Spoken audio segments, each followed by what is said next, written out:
Okay, we are rolling now.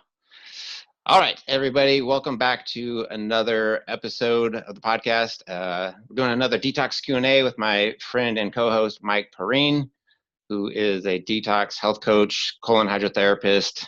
I call you the grand master of detoxing because you've taught me so much just with all the stuff that you know. So I'm calling you the grand master. But welcome back for another episode of the Detox Q&A. We're gonna hit some questions here. And how are you doing today? Doing good? Yeah, man. Like we were just chatting before. I was just telling Chris that I just jumped out of a cold shower because we were talking about some of the Wim Hof stuff because Wim Hof was Yep. just on the Rich Roll podcast, Yep. and it was a really good one. And Chris wanted to talk about that, so I thought, in honor of this podcast, moments before we start, I'm going to do a cold plunge, and I did, and tell you, man, it's a game changer. Like not only does it wake me up, but it like boosts my mood. It puts me in a better mindset. It drops all the pain out of my body. If I woke up with anything or I had anything left over from working out the day before, uh, it's something so simple and so natural. And I'm actually amazed that it's taken this long for it to go mainstream. Yeah, yeah. Well, it's funny because I've been kind of experimenting with it too lately, like within the past month. I've been doing it for because I'm trying to do like my hair regeneration thing. So I've been doing just blasting my head with the cold water. After I get a hot shower, I'll blast with the cold, just kind of stimulate the lymphatic system or what have you. So I've been messing with that, and then full immersion in the body's been so tough for me. Like you're saying, it's so hard. But I wanted to ask you, does it make a difference, you think, in your opinion? Because I know you have the cryotherapy stuff at Vitality. Does it make a difference if you ease into the cold water? Say, like you start with the water kind of warm and make it colder, colder, colder, colder until it's cold, or do you have to impact yourself immediately with the cold water? Is there a difference? Because if I just jump right in, it's so hard. But if I can, it's like frog in the boiling water. You don't know it's getting hotter. If you just slowly make it colder, colder, or is that not as effective? Do you think? I don't. I think that the difference is very subtle and small. I think it's still going to have a similar effect. There's a reason why I really prefer to go super warm and super hot to straight up cold. And I mean, I do inch into it sometimes. Like sometimes I'll step back a little bit and put the face in, and I like get on my Yeah. head, and then, uh, but more time, but like that doesn't last too long. More times than not, I like that direct hit from like super hot to like really cold because of the expansion and contraction. The shock of it. Yeah. The shock of it, yeah, because of what it does to the whole, to my entire muscle network. Especially if I'm getting, I like to do. I mean, I do it out of habit now, and I do it like to, for a nice mental boost. I do it for the cardiovascular reasons, but sometimes, I'll do it because I woke up a little bit twisted or I have some pain. Sometimes my neck goes out.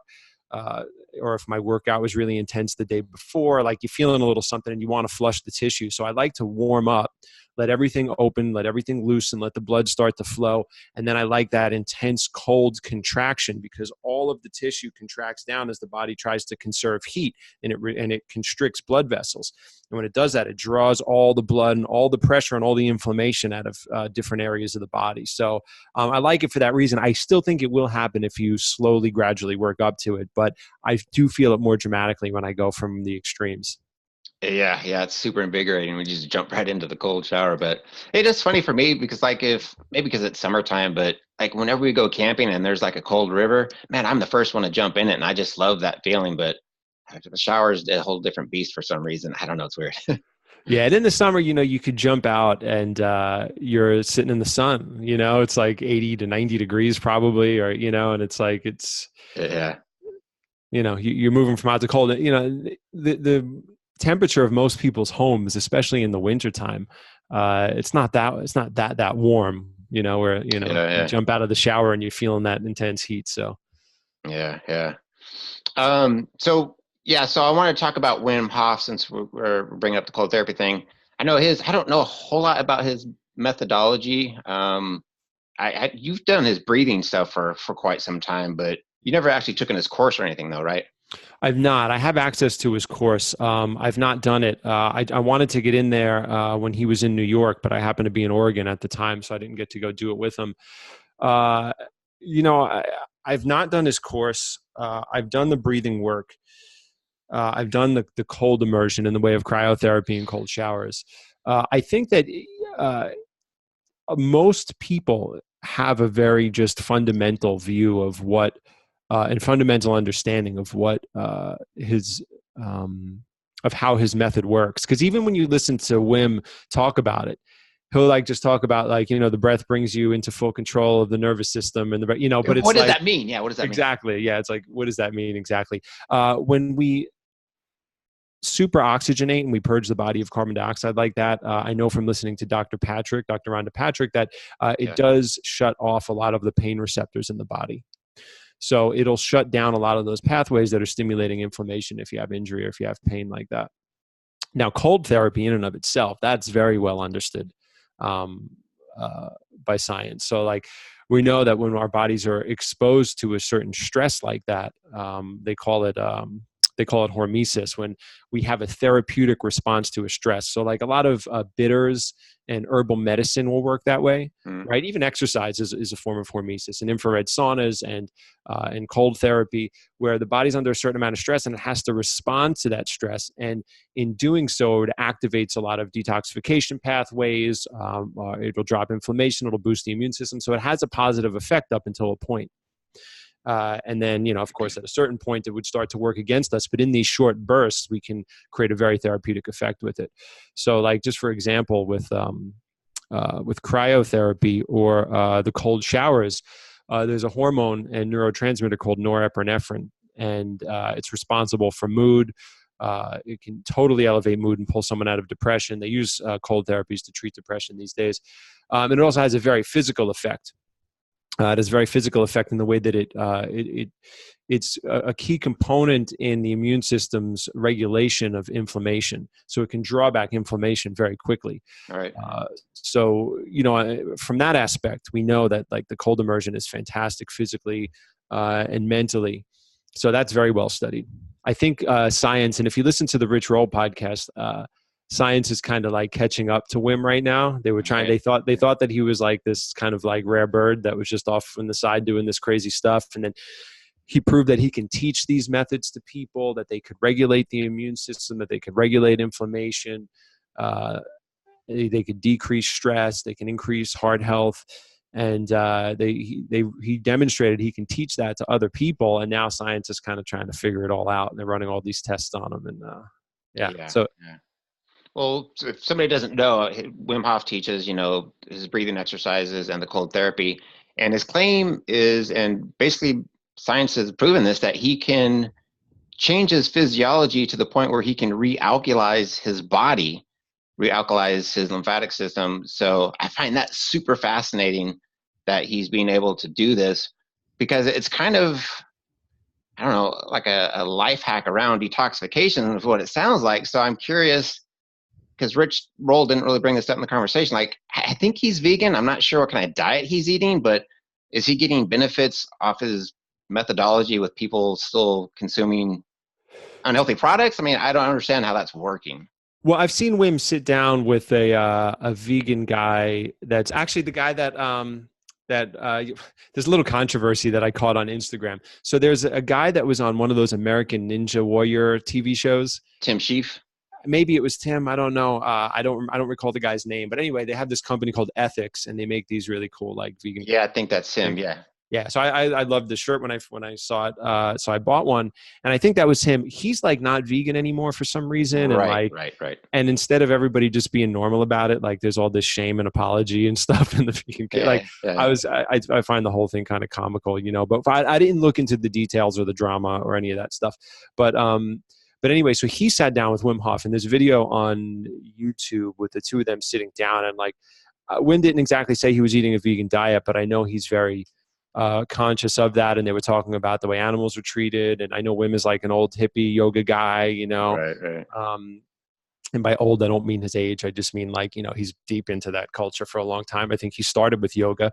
As a matter of fact, I think his breathing techniques are all just based in yoga. And you know, I don't even, and I don't say this to discredit him, but he didn't come up with anything new, you know, and he's the first one to say that. Like, this is just a very simple breath technique. He's the one that just connected it With the mainstream, yeah. Yeah, connected it with the mainstream and connected it to the possibilities. I don't know anyone that's ever applied it, maybe with the exception of yogis we've never heard of living in a cave somewhere, to the level that he has. So, um, yeah, I remember him on the Joe Rogan podcast talking about, Joe asked him what he ate. He said like, oh, what do you eat? And he said, you know, I eat a little pasta, I eat a little bread, I have a little beer, you Yeah, know, like, right, right. Yeah.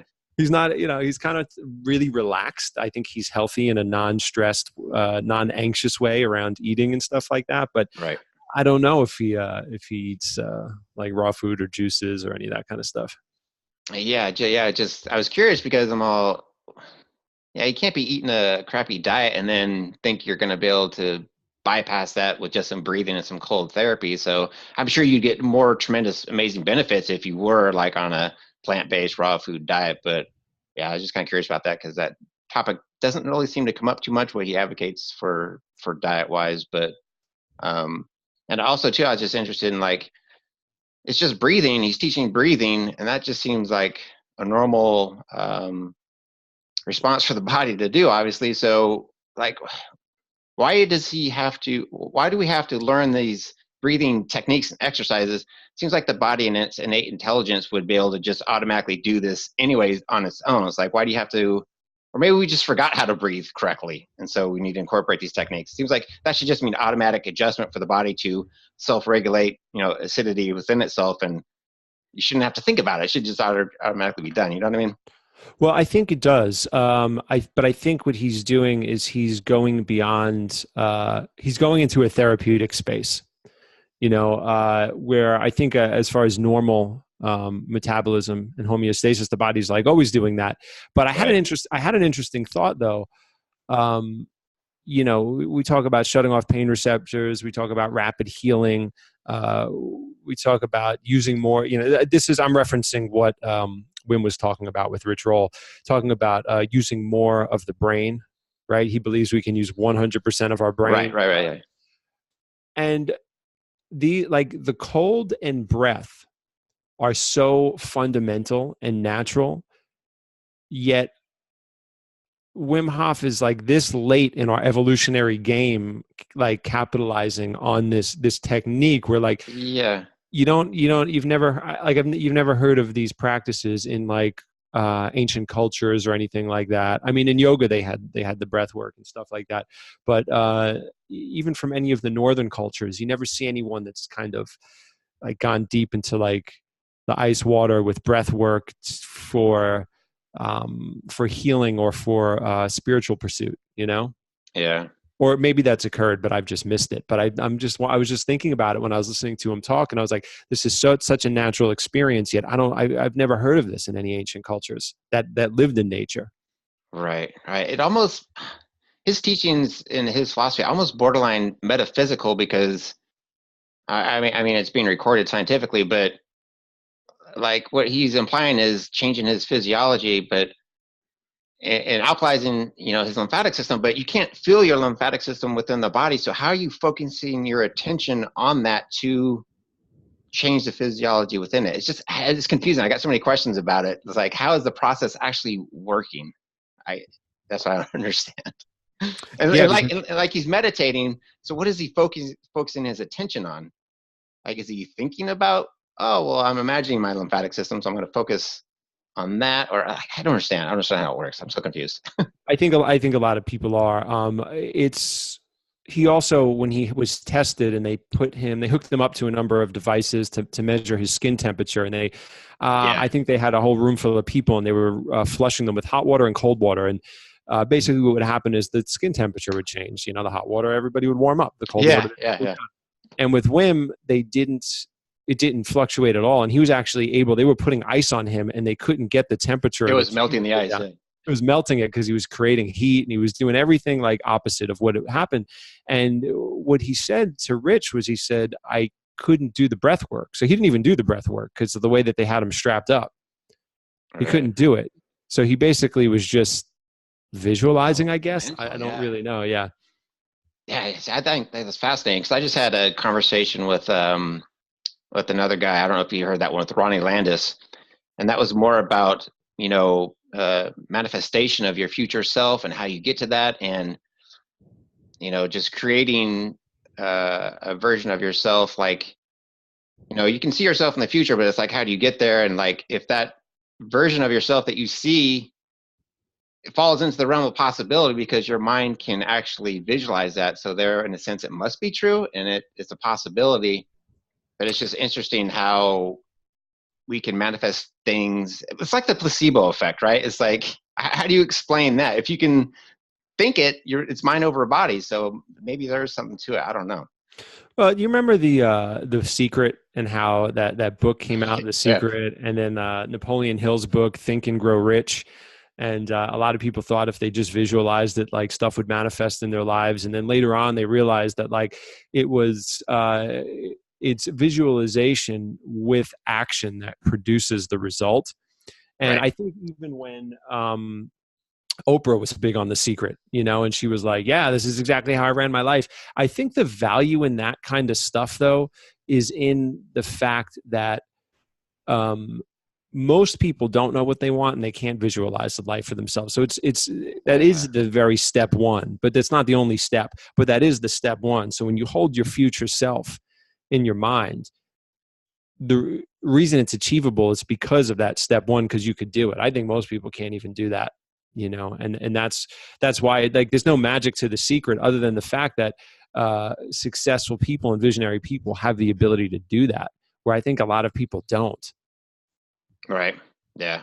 Yeah. That was part of the conversation I had with Ronnie, is like, you can have a vision or a goal, but if you're not, making steps towards that, you can't just put something out there and like, I wish I could get $1 million and not, don't do anything to try and get that. It's not going to just fall in your lap. I mean, it might, but yeah, you got to put stuff in place and start working towards it. Yeah, for sure.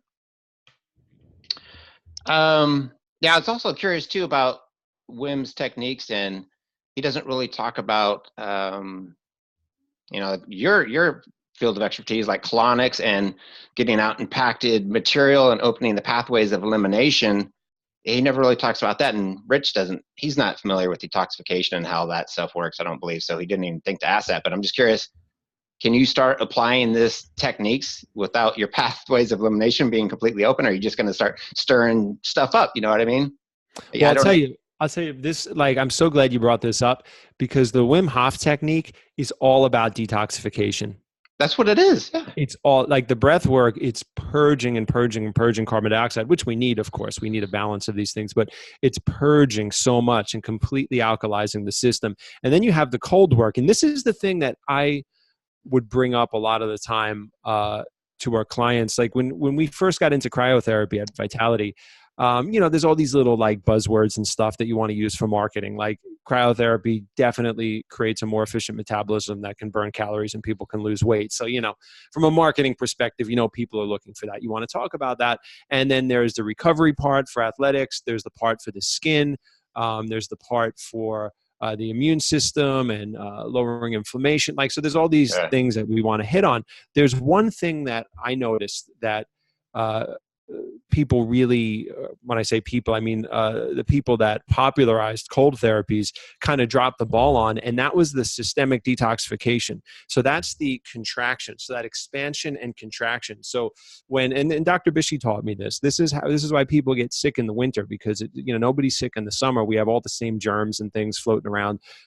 These things aren't like seasonal migrants, The bug. herds of animals. They're around all the time, but people's chemistry changes. A couple of things happen. One is people start eating a lot of shitty food in the holidays and polluting their chemistry and creating an environment where pathogens can take over because they're polluting the system. Also, the other thing that's happening is we're going from hot to cold all the time. Right. So we're going from inside to outside. We're getting, even if you get like a little cold wind on your neck, they say, like my dad used to tell me, like, oh, don't go out with wet hair, you'll catch a cold. Which is just total nonsense. But what people noticed is when you go outside into the cold, you get that kind of systemic contraction that goes on, and it squeezes waste out of the entire cell structure, because a lot of people's cells are swollen with waste. So when you go into a cold plunge, and if someone's not, into eating clean, if they've never experienced a cold plunge like that, they might get quote unquote sick afterwards. So that's happened to me when I first got into cleansing. I remember one time we all went down to the Russian bathhouse in the East Village. I was with Gil Jacobs and the whole team from Chakra 17 where I was working. And we went down there. And it was the first time I'd ever done a cold plunge in the sauna. I used to just go sweat. And the Russian room at the Russian bathhouse down in the East Village in New York City, it's hot, man. It's like, and I was like, all right, I'm going to go in this cold plunge. And I went in there and, and I felt like my nuts jump up into my chest and like, yeah. And I felt amazing afterwards. And then the next day I was totally just knocked out with started getting like a slight fever, body ache. And it was a very familiar set of symptoms that I had for the years previous when I would go into states of detoxification. And I was like, well, there you go. And I believe that happened to me. I don't know if that was the only time. It may have happened another time, but it's that contraction on a systemic level that squeezes all the wastes and the gases out of the cells into the system for elimination. This is V equals P minus O at its most fundamental, right? So it's like vitality equals pressure minus obstruction. So it's the pressure systems of the body. It's the fluids and the gases moving through the cell membranes from a micro level in the cell structure up to a macro level from like the colon and the lungs and the larger exchange of gases and waste. And when we get that nice contraction, the body starts to contract down to conserve heat.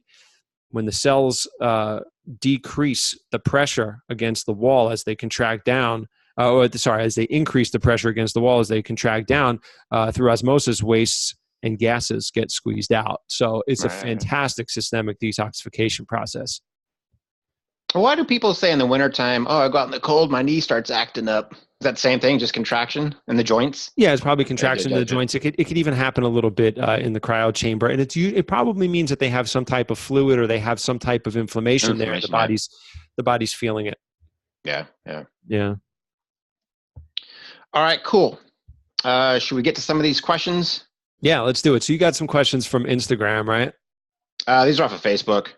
Oh, okay. Facebook. Yeah, I was going to say I didn't see them. So I didn't see it in any of your posts, so that's where they came from, Facebook. And if I recall, these are a little bit on the weird side. A little bit. It just weren't a lot of context to them. So some of these questions, I don't know if they're talking as a healing crisis type deal or just what they're experiencing before they detox and how to fix it. So we maybe kind of play with that a little bit, but maybe we can take them as themes then if we can't figure out the exact question. Right. Mm-hmm. All right. The first question, this is from, I guess, Dennis Heidel. Which steps would you go when you have hair loss? I want to fix it. Join the club, brother. Join the club. I don't know if I'm the exact person to answer that question. Here's the thing with hair loss, in my experience, is I don't know if hair loss is reversible in a lot of ways. I know that there have been a lot of men that I have known that once they were involved in the cleansing life and creating more alkalinity in their body and less acidity, even if they lost a lot of hair during a cleansing, during their cleansing experience, while they were losing weight, they might have lost hair. Like while their body was breaking itself and rebuilding itself, a lot of it would come back. Gil is one of those people. Gil does not have a lot of hair on his head, but he has a lot more hair on his head than when he was initially cleansing. He had like clumps of hair falling out. Tom DeVito was the same way. So if your hair is a result, if your hair loss is the result of a poor lifestyle and diet and you switch it around, some of that hair can probably come back. If you have some male pattern baldness and the follicles are gone, I've really never seen anything bring it back. You were mentioning before the cold, using the cold to stimulate hair growth. Wim Hof doesn't really have a big mane of hair himself. No, yeah, he's losing his hair too. Losing his hair. No, I was like, what? Yeah. Well, just because my understanding of hair loss is just from what I know is it's from acidosis in the scalp. Stress will do it too. You can create your own acidity in your body. I mean, I lost most of my hair started to drop out in one of the most stressful years of my life. Right. Well, it just makes sense because the scalp is so thin. There's very much blood flow. And so lymphatically, if it gets clogged up there, it's gone or it's going to fall out. So, and people tell me that, if you cleanse enough, detox enough, it should grow back. That's what I hear, but I have yet to see any actual proof of somebody going from, what we have to full head of hair again. guess it depends on your age, so many variables and factors, but that's the rumor that if you cleanse and detox yourself enough, it should grow back to a certain extent. So, But that's been a rumor for a long time. That's why I've yet to see it happen. yeah, I've yeah, only seen it happen when somebody does not have permanent hair loss and they are in a state of cleansing, or they're young enough where they're changing their diet around and suddenly they'll get like more hair growing back. right, right. Yeah. Well, we can stay hopeful though, right? Now, there are things that will stimulate the growth of hair that's already there. And it does stimulate the growth of some of the little baby hairs too that fill in the spots. I intentionally don't take them because then I have to shave my head and trim my beard a little bit more than often. So one of those is MSM, right? Mm. It's an organic form of sulfur. And then Matt Monarch at the Raw Food World, he sells another form of sulfur. It's a whole hair He's got a whole regrowth kit. kit. Yeah, yeah. Whole hair growth kit. Yeah, and Silica. He's got silica in there. Yeah, some other stuff. yeah, and again, I've never seen someone like me or you get a full head of hair from doing stuff like that. But I have experienced it making my hair and nails grow at a very quick rate, at a very fast rate. That's more annoying because I just have to Right. groom a lot more. Yeah, yeah. If anybody wants to go back and listen to, I did a full episode on my journey with my health or with my hair. That's the Hof episode number 14. If you guys want to go check that out. But again, it begs the question of the manifestation, the placebo effect, being able to control your physiology. If you can think that you could do it, why couldn't you? The body already knows that it's supposed to have hair there. Something in your lifestyle made it fall out. So you created it so you can reverse it to an extent. And, everybody says, well, if you just think about it, you manifest it, it'll come true. So I don't see why it wouldn't if you can control your physiology according to Wim Hof. So I don't know. Interesting. All right. Next question is, never mind. Let's skip that. All right. So next question is teeth. Got a lot of people talking about teeth issues. Lisa Mariah says, I know there are so many questions regarding teeth and detox. Fruit acid completely dissolved enamel on my teeth. I've just been to a dental clinic and seen an on-screen state of my teeth. I have a toothache due to root canal exposure. Dentist recommended crowns to save my teeth. I use a homemade toothpaste, homemade mouthwash. I do not believe that teeth or enamel can regrow. What do you think? I'm going back to cooked food. All right. I don't know why I should go back to cooked food, but well, teeth. let's get to. So we're going to have to make some assumptions here. Once you see these are the nature of the questions that would come in on Instagram sometimes, where we'd really want to see a health history for what's going on with this person, right? Right. We'd want to know, like, well, how long were you eating? Like, I'm assuming she's fruitarian, right? Because everybody in the world eats fruit. They eat an orange for breakfast. That was she having one piece a day, or was she on a fruitarian diet? Here's some of the assumptions I'll make. I'll assume that she was on a very cleansing diet. I'll assume that she was not eating clean for the entirety of her life. So she got into it at some point later in life. She probably went down a raw foodish, fruitarianish path. And we have a few things going on. One, we have a systemic acidity that can start to happen, especially on high fruit diets. If somebody's not actively cleaning the internal terrain of the body. So if you're not doing a lot of colonics and saunas, and if you're not exercising a lot and doing breath work and releasing a lot of acidity through a carbonic acid gas, right? Carbon dioxide, like getting those acids out, you can run a systemic acidity even if you're eating a fruit diet. And we've seen people, Dr. Bishy's really seen a lot of these people experience teeth issues and brittle bones long term. That's why I was amazed to see like the fruitarian diet have a resurgence. I was just like, whoa, Yeah. I thought we knew that this was potentially problematic.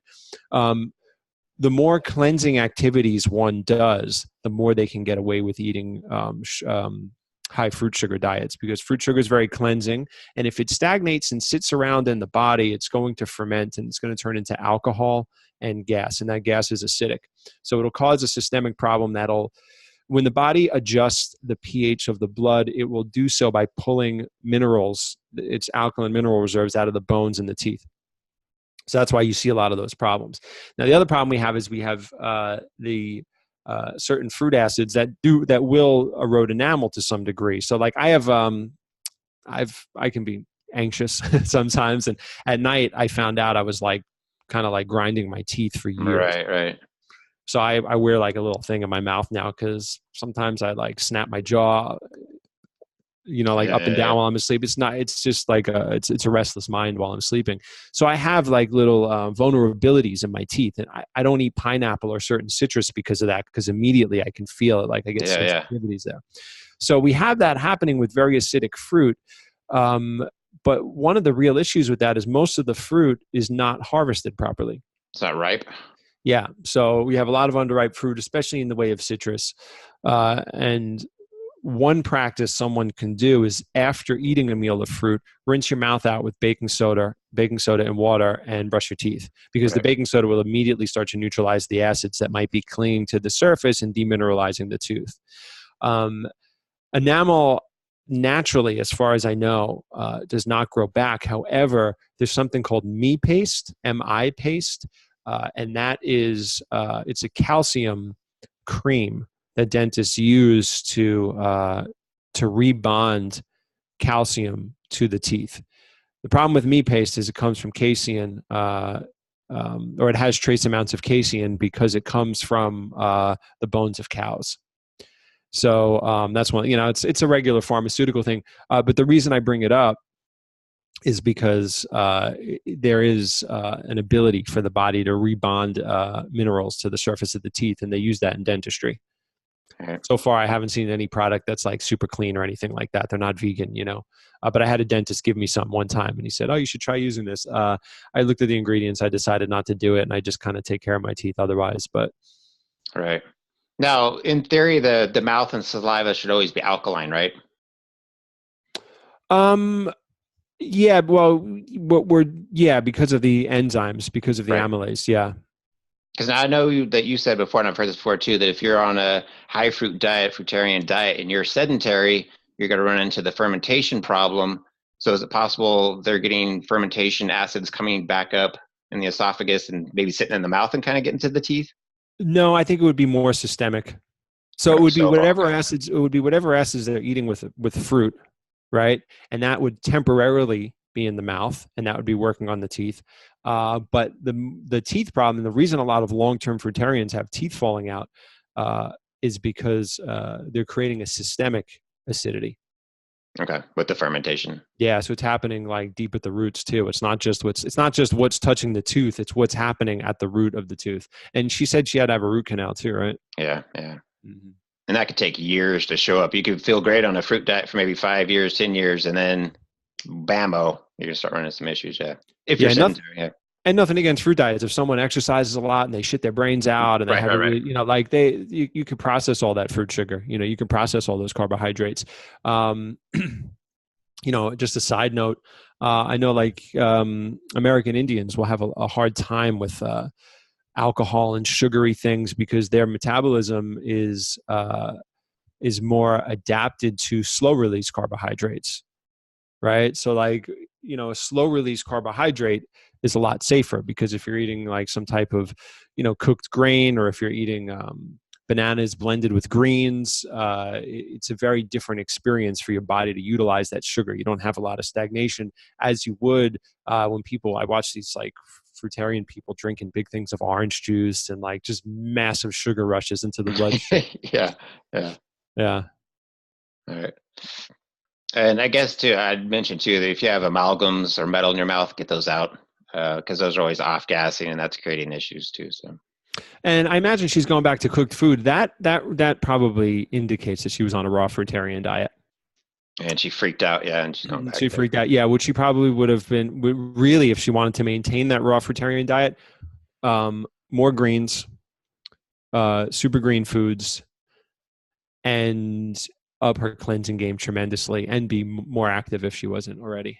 That would have helped a lot. Yeah. Yeah. I went through a phase of my teeth were super sensitive not that long ago, and then it finally just passed one way. So, Hmm.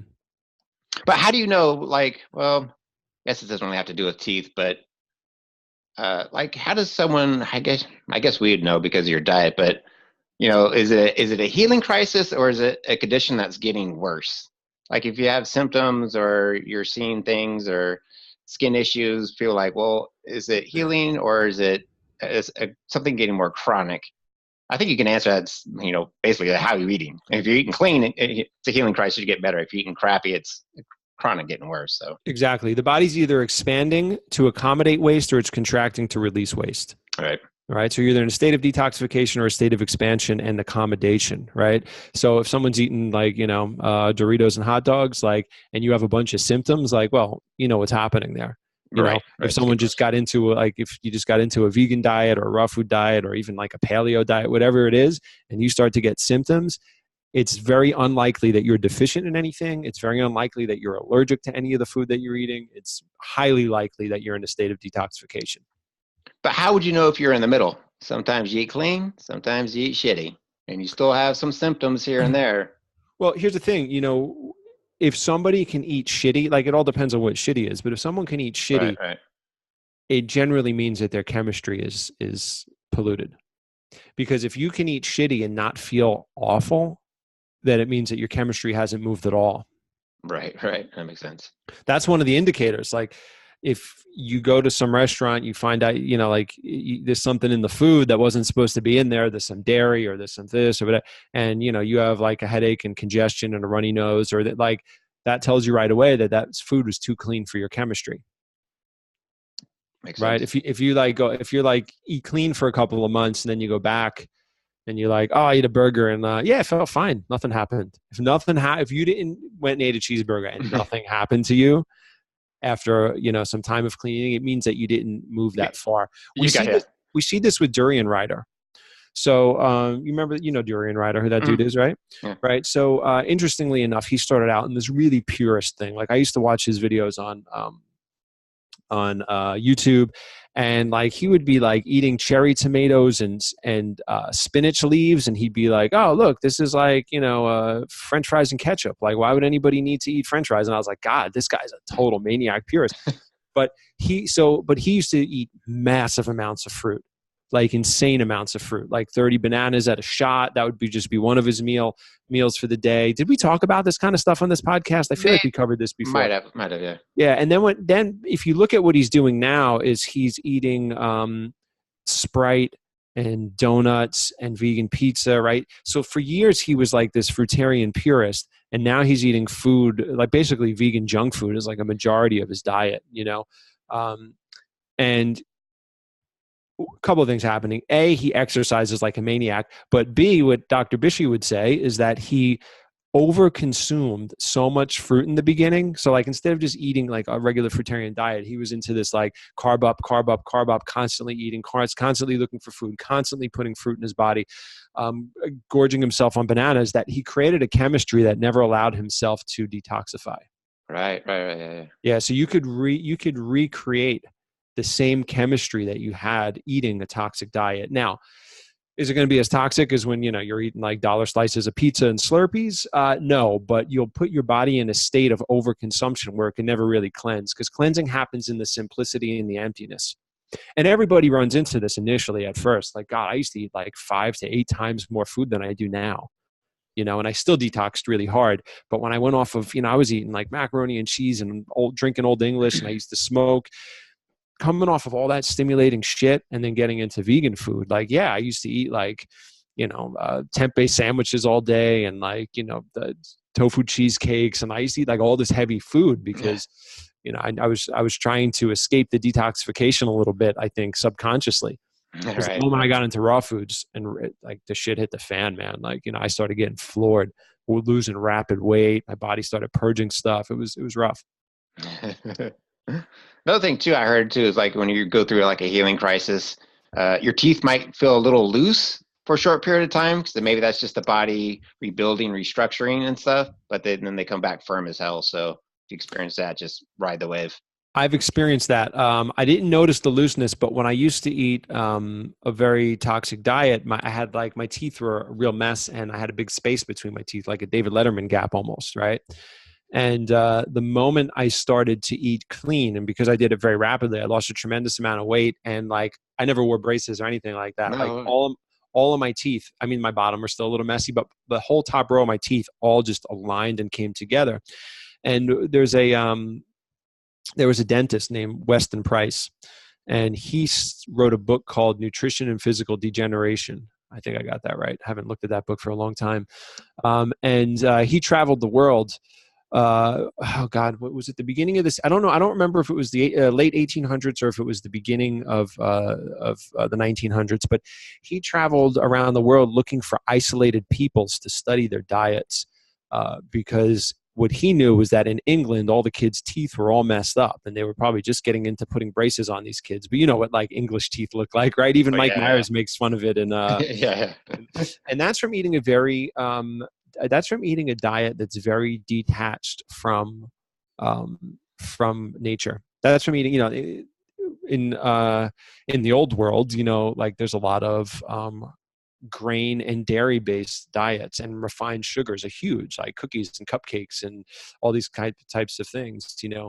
um, that come from that part of Europe, those cultures, and their teeth get all fucked up, right? So he was like, "Why are these kids' teeth all messed up?" And then he traveled the world and he looked at all the people that were eating natural foods, and their teeth were all beautiful. And some of these people never brushed their teeth at all. And he said, I don't remember where it was. Was it like Romania or something? It was like some isolated mountain village or something like that, where Yeah. it would take days to get out of the village to like the main town, by like horse and stuff. So like these people really just ate what they ate there. And he went to see them, and they had like green slime all over their teeth, like some type of like buildup. And he's like, but the amount of cavities you would find was like 1%. Like Yeah. it was Yeah. nothing. All their teeth would be perfect. And he went around the world, and he looked at people in hot climates and cold climates. He didn't find any vegans. Everybody ate organ meats. They ate raw dairy. They ate bones and stuff. Yeah.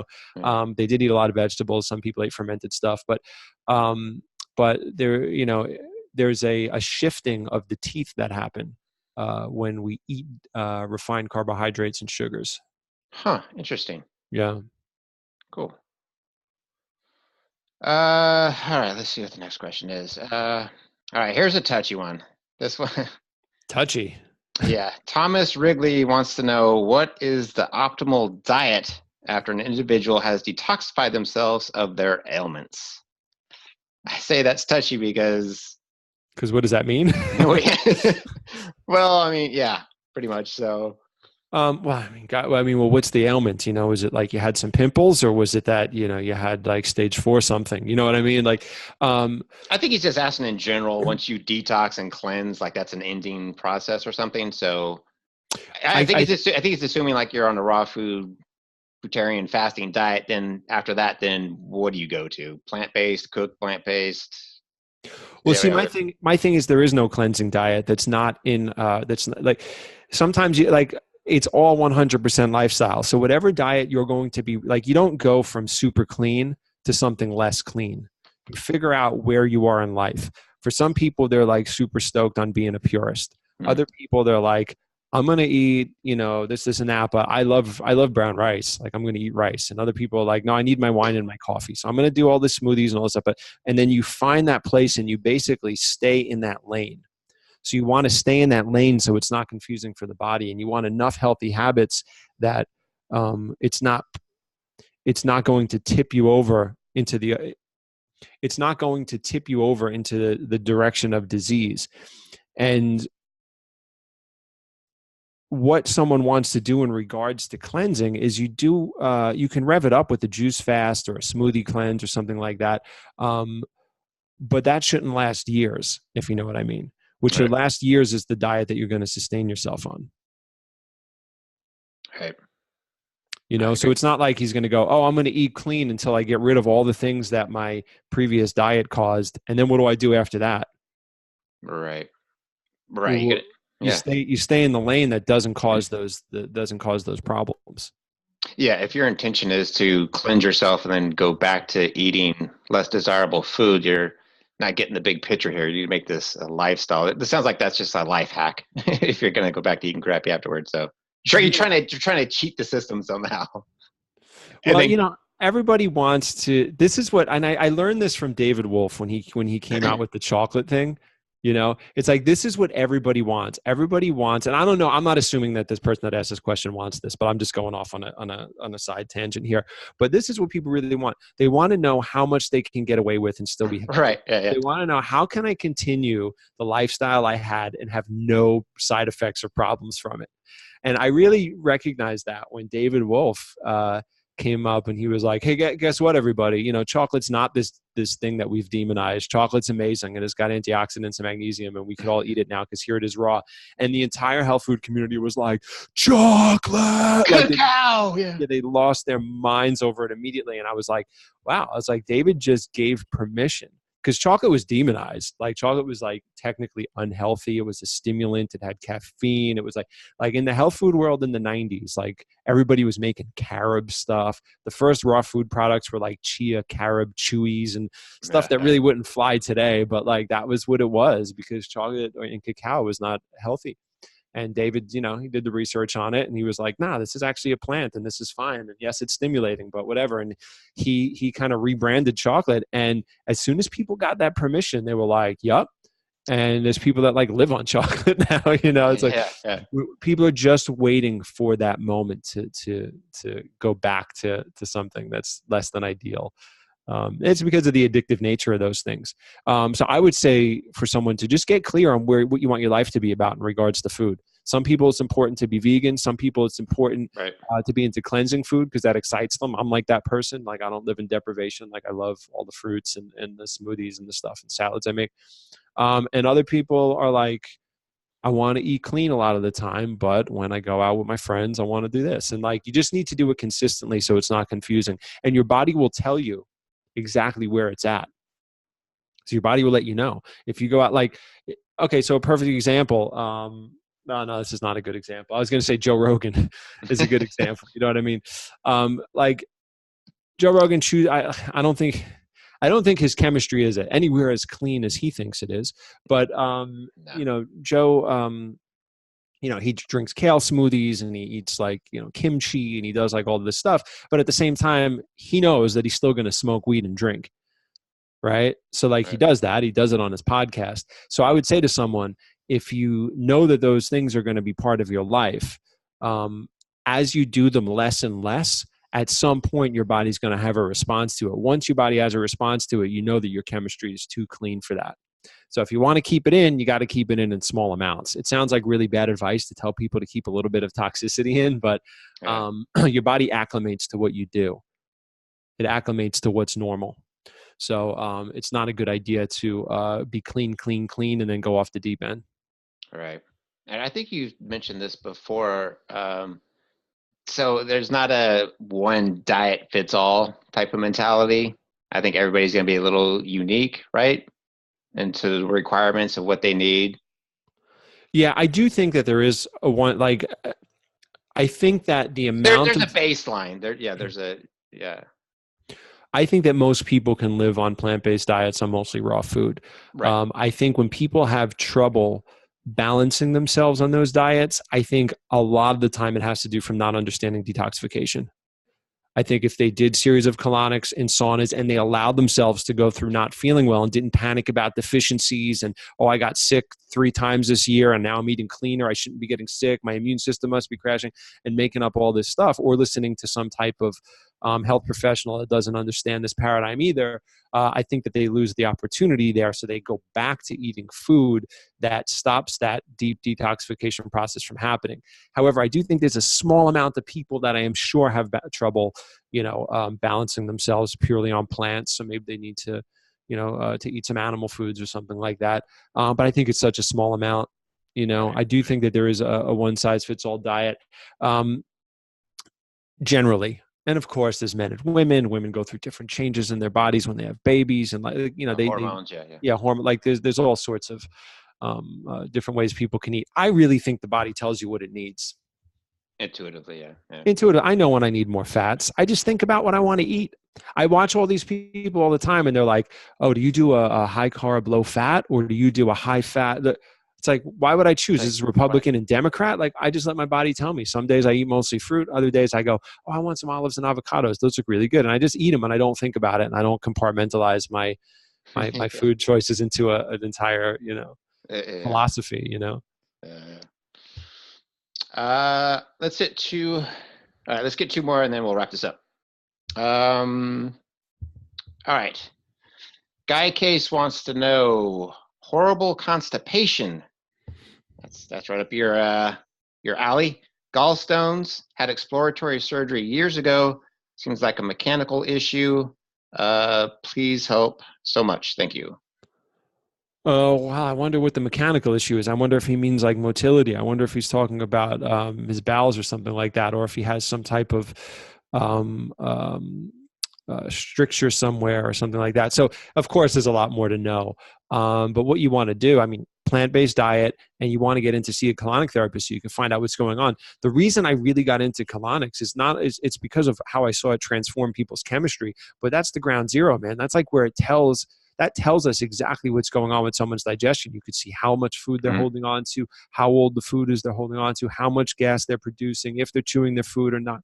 Like, you can feel different areas and you can see what areas they're holding on to. So I would definitely do that. The more treatments you do, the more frequently you're going to start to move your bowels, because the colon is it's an organ. It's a giant series of muscles, and we exercise those muscles. A colonic is the gym for the bowels. So you definitely want to do that to start moving things out, because you don't want to be holding on to waste. You get more information from the therapist about what's going on with your diet, and you'll start exercising that muscle and stimulating the intestines. So you'll start to go to the bathroom more. You also want to squat when you go to the bathroom. So even if you don't feel like you have to go, drink a big glass of water on an empty stomach. You can put some lemon in it. Drink a big raw juice with some beets in it. And some spinach is fantastic because the oxalic acid stimulates the bowels. You can take a little natural calm the night before. Natural calm is magnesium citrate. You just take a little bit of that before you go to bed. And then in the morning, just get in the practice of squatting on the toilet, or even just squat on the floor until you have to go. Don't go on the floor, but you squat and you open up your hips and your back and you align everything. You let everything sit, and all the right pressure happens on the nerves down at the bottom of the intestine, in the rectum and then the sigmoid, that's going to stimulate movement. And you do that even if you don't have to go, and you read a book, you look at your phone, you do what you got to do for 10 minutes a day to start getting everything falling into place every morning. Could constipation also be dehydration? Definitely can. Definitely can. Yeah. I remember I was working in a kitchen once many years ago. I used to be a chef before I got into holistic health work. And God, there was no air conditioning in the kitchen. It was like 110 degrees in there. And we're like all sweating. And I got super constipated. And I was like, what the hell's going on? I was like, I'm eating salads and fruits and smoothies. What's going on? I was just not hydrating. That was one of the big issues. Okay. Yeah. Because the first place your body's going to pull water are the available places, right? It's got to hydrate and take care of the it's going to hydrate and take care of the more important organs, right? So it's going to pull water out of the intestine. That is the main function of the large intestine. It's one of the main functions, is to pull the residual water out. So we're not just walking around dropping mud all day, right? So Right. to make the process a little easier and cleaner, right? So it pulls the residual water out, pulls 5% residual nutrition out. The microbiome, the bacteria actually can make some vitamin K and some vitamin B12 that we can also extract from that. But if we're dehydrated, it's going to pull as much as it can out of the intestine. That means everything in there is going to get hard. Now, if someone's eating like a diet of clean fibers, it's less of a problem. Someone's eating a diet of cheese, pastries, pasta, heavy meat diet, and then you get dehydrated on top of that, then you start to get real stickiness going on in there, and that's a problem. Right. And would you say the transit time should be 12 hours? 12 is the shortest, really. 12 to 28 hours.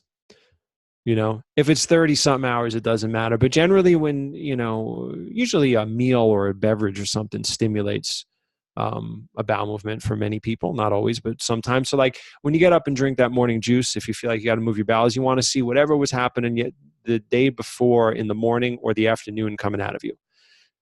Sometimes it's dinner from the night before. Sometimes it's a quickie. Or if you eat dinner and then shortly after you're like, oh, I got to take a shit. And then you go, you want to see in the toilet whatever you ate for dinner the night before. At least part of it. Doesn't have to be 100% of it, but you want to see that like that's what you're up to. Like, okay, that's a good transit. Yeah, 12 to 28 hours is perfect. Give or take a couple of hours. All right, sweet. All right, let's hit one last one and let's get out of here. Let's see, what's a good one? Okay, Kitty D. Winter wants to know, after starting to eat a high fruit diet, it seems to expose issues, making them worse, i.e. veins and sagging skin. Why is this? I saw that one when you sent that to me. I've never seen that in people. I don't know how old she is, but it could be from weight loss. Because, a fruit diet is, and this is the funny thing. People think like in the weightlifting world, they say fruit's going to make you fat and stuff like that. I think we've discussed why. Because when you're blending bananas or something into a protein smoothie, it's basically just it's such a complicated meal. And then you got the alcohol and the gas. Like improper food combining will put weight on somebody. And most of those diets are so protein and fat heavy that when you add fruit to it, it's going to add weight to you. And most weightlifter people look at like a couple of pounds here or there as like a big issue because they're trying to really get like toned up, right? But we know that high fruit diets, especially if it's mostly fruit, does not put weight on you. Look at all the fruitarian people; like they're rail thin. Most of them, even the muscular ones, they're thin people. So I'm gonna guess, just because we don't have full context for this, that it's a weight loss issue, and that maybe that's what's happening. Maybe she had excess weight, and now she's getting saggy skin, or maybe she's just, I don't know how old of a woman she is, but maybe some of her skin was naturally saggy. And now it's more exposed because there's less cushion underneath. Right. But it should not be causing that. Like I've never seen that. And what was the part about the veins? She said veins, yeah. She just said exposure making them worse, veins, i.e. veins. Like varicose veins, I'm assuming. Is that the body maybe buffering something, or I don't know. No, that's another one of these vague ones that come off of the internet, Yeah. It's hard to know. I need to know a little bit more. How old is she? How long was she eating the fruit diet? How much weight did she lose? But I don't think it's a sign of anything systemically being wrong. Although I would caution her against that high fruit diet and eat a moderate fruit diet and just make sure you're eating a lot of also good healthy fats and greens and sea vegetables and nuts and seeds.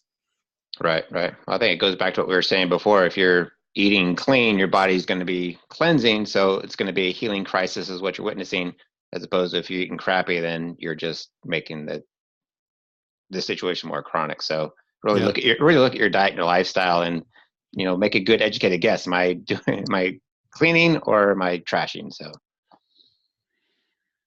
all right, that's it, my friend. Cool, man. Yeah, thank you for the questions. Thanks for having me on again. I appreciate it, my brother. Yeah, this is fun. I enjoy doing this. So maybe next time we'll get some more interesting, more in-depth questions. I know you get a lot on your Instagram feed. I do. Some good ones on there. Yep. I've been banking them for the YouTube show, but putting that show together is so difficult, man. Just trying to make it interesting, and I have this one coming out, and I have another one coming out with us on a podcast, but like getting it together sometimes is challenging. So, yeah, I hear you. All right, cool. So if people want to connect with you, get in touch with you, what's the best way, man? Best way is through Instagram at Everyday Detox. If they want to see more of the work that we do at Vitality, it's at Vitality NYC. And if they want to watch the podcast or any of the YouTube shows that we put out, they can go to everydaydetox.org, which basically redirects to our YouTube page. And also the podcast is on iTunes and Spotify, so they can check it out there if they want to listen. Sweet. I saw you post something the other day. Were you looking at wedding dresses or wedding books or something? Oh, no. You did something.